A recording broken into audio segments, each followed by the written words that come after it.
जरा सोचो, नंबरों का एक पैटर्न है जैसे 2, 4, 6, 8। आप क्या देखते हैं? हर नंबर पिछले वाले से 2 ज्यादा है।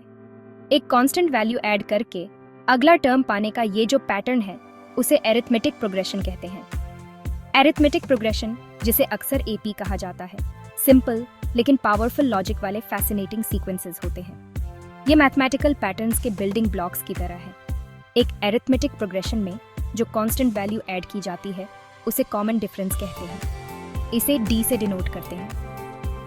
सीक्वेंस के पहले टर्म को ए से डिनोट करते हैं। अगर आपको ए और डी पता है तो सीक्वेंस के किसी भी टर्म को कैलकुलेट किया जा सकता है। इससे एरिथमेटिक प्रोग्रेशंस प्रेडिक्टेबल और काम करने में ईजी हो जाते हैं। एरिथमेटिक प्रोग्रेशंस को समझना एक सीक्रेट कोड होने जैसा है जो मैथमेटिक्स के पैटर्न्स की एक नई दुनिया को अनलॉक करता है। लगातार नंबर्स का सम कैलकुलेट करने से लेकर सीक्वेंस में फ्यूचर वैल्यूज प्रिडिक्ट करने तक एपी के बहुत सारे एप्लीकेशंस हैं। ये एप्लीकेशंस फाइनेंस, फिजिक्स और कंप्यूटर साइंस जैसे अलग अलग फील्ड्स में फैले हुए हैं जो इसे समझने के लिए एक फंडामेंटल कॉन्सेप्ट बनाते हैं। चाहे आप मैथ एंथुसियास्ट हों या अभी अपनी जर्नी शुरू कर रहे हों, एरिथमेटिक प्रोग्रेशंस की दुनिया को एक्सप्लोर करना एक एनरिचिंग एक्सपीरियंस हो सकता है। यह सब पैटर्न्स को रिकॉग्नाइज करने, लॉजिक को समझने और प्रॉब्लम्स को सॉल्व करने के लिए इस नॉलेज को अप्लाई करने के बारे में है। तो चलिए एपी की फैसिनेटिंग दुनिया में उतरते हैं और इसके सीक्रेट्स को अनरैवल करते हैं। आइए देखें कि अरिथमेटिक प्रोग्रेशंस कैसे काम करते हैं। अरिथमेटिक प्रोग्रेशन, जिसे संक्षेप में एपी कहा जाता है, गणित में एक महत्वपूर्ण कॉन्सेप्ट है।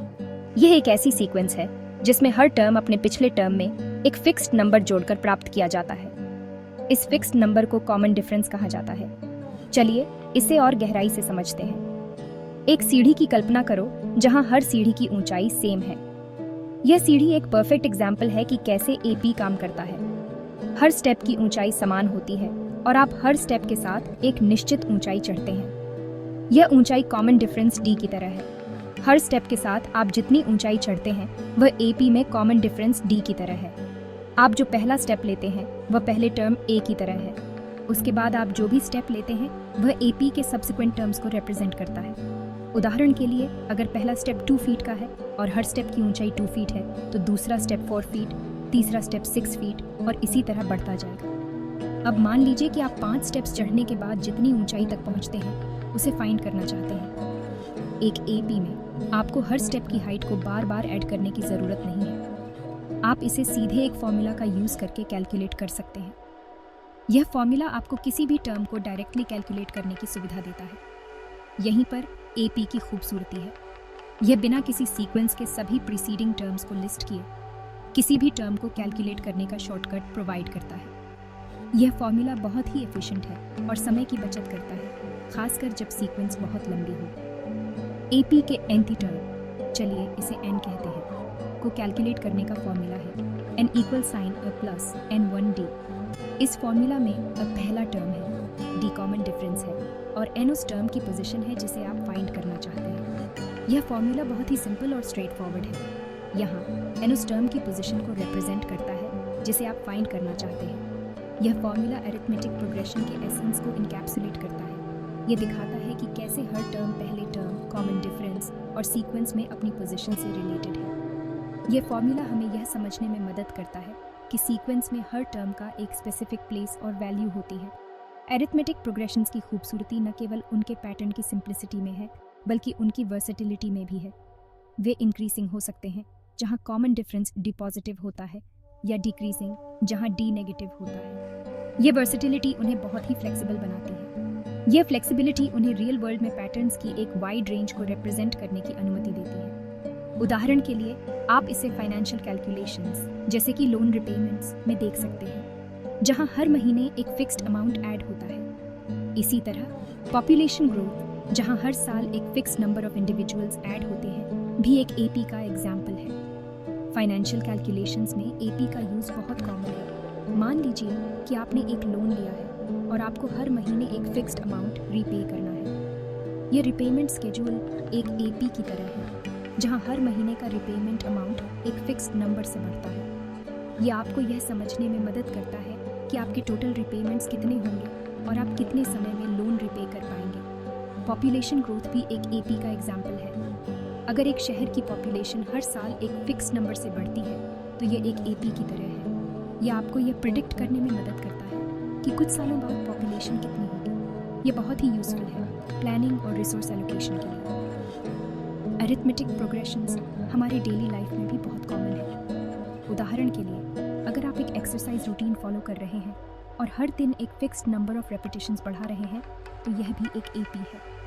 इसी तरह अगर आप एक सेविंग प्लान फॉलो कर रहे हैं और हर महीने एक फिक्स्ड अमाउंट सेव कर रहे हैं तो यह भी एक एपी है। एक्सरसाइज रूटीन में अगर आप हर दिन एक फिक्स्ड नंबर ऑफ रेपिटेशंस बढ़ा रहे हैं तो यह एक एपी है। यह आपको यह ट्रैक करने में मदद करता है कि आप कितनी प्रोग्रेस कर रहे हैं और आप कितने समय में अपने गोल तक पहुंच पाएंगे। यह बहुत ही मोटिवेटिंग हो सकता है। सेविंग प्लान में अगर आप हर महीने एक फिक्स्ड अमाउंट सेव कर रहे हैं तो यह भी एक एपी है। यह आपको यह समझने में मदद करता है कि आप कितनी जल्दी अपने फाइनेंशियल गोल्स अचीव कर पाएंगे। यह बहुत ही प्रैक्टिकल और यूजफुल है। तो यह था एक deep dive into arithmetic progression. हमने देखा कि कैसे एपी काम करता है, इसका फॉर्मूला क्या है और यह रियल वर्ल्ड में कैसे यूजफुल है। एपी एक बहुत ही पावरफुल टूल है जो हमें पैटर्न्स को समझने और प्रिडिक्ट करने में मदद करता है। आशा है कि आपको ये जानकारी यूजफुल लगी होगी। धन्यवाद देखने के लिए। अगले वीडियो में मिलते हैं। एपी के एन-टीच टर्म का formula n equal sign a plus n1d पहली बार में इंटिमिडेटिंग लग सकता है, लेकिन आइए इसे ब्रेक डाउन करते हैं और हर पार्ट को समझते हैं। एन उस डेस्टिनेशन की तरह है जहां आप पहुंचना चाहते हैं। यह उस स्पेसिफिक टर्म की वैल्यू को रिप्रेजेंट करता है जिसे आप सीक्वेंस में सर्च कर रहे हैं। ए को अपने स्टार्टिंग पॉइंट की तरह समझें। यह अरिथमेटिक प्रोग्रेशन में पहले टर्म की वैल्यू है। कॉमन डिफरेंस डी उन कांस्टेंट स्टेप्स की तरह है जो आप अपने डेस्टिनेशन तक पहुंचने के लिए लेते हैं। यह आपको बताता है कि हर टर्म पिछले वाले से कितना इंक्रीज या डिक्रीज होता है। एन आपका स्टेप काउंट है। यह उस टर्म की पोजीशन को इंडिकेट करता है जिसे आप फाइंड करना चाहते हैं। उदाहरण के लिए, यदि आप 5वें टर्म की तलाश कर रहे हैं तो n5 होगा।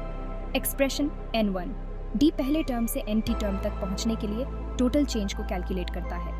यह फॉर्मूला अरिथमेटिक प्रोग्रेशन के थ्रू नेविगेट करने का एक कंसाइज और पावरफुल तरीका प्रोवाइड करता है।